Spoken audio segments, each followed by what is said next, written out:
পৃথিবীর সব দাদাদের ভালোবাসা মনে হয় এমনটাই হয়, নাতির আবদার কোনো সময় ফিরাইতে পারে না। তো মোর পোলাহের দাদাদারে আবদার করছে বিরিয়ানি খাইবে। তো মুই যেহেতু অসুস্থ আছিলাম এর লেগে কদিন রাইন্দা দিতে পারি নাই। তো মোর হাওরে কইছে যে তুই একটু সুস্থ হলে এরপর রাইন্দা দিস। তো যাই হোক, হ্যালো বন্ধুরা, আসসালামু আলাইকুম, সবাই কেমন আছেন? মুই অমনক দেয় আলহামদুলিল্লাহ ভালো আছি।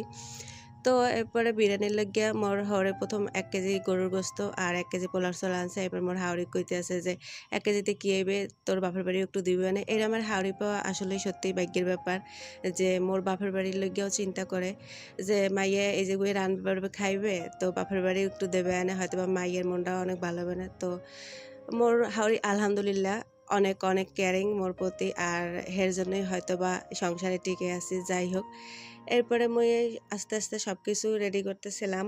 করে এরপরে কিন্তু পরীক্ষা দিতে লই গেছি পোলারে। গোস্তটা কোনরকম কষায় থুয়ে গেছি।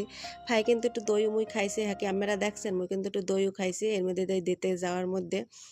তো যাই হোক, এরপর কিন্তু একটু, একটু করে সবকিছু মশলাপাতি সবকিছু দিয়ে টিয়ে এরপর কিন্তু রান্নাবান্না শুরু করে দিছি।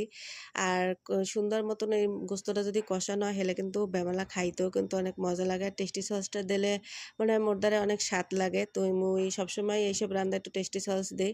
হেলে মোর দ্বারা খাইতে বেমালা মজাই লাগে। আর সবাই খাইয়ে কইছে যে মাশাআল্লাহ অনেক ভালো হইছে।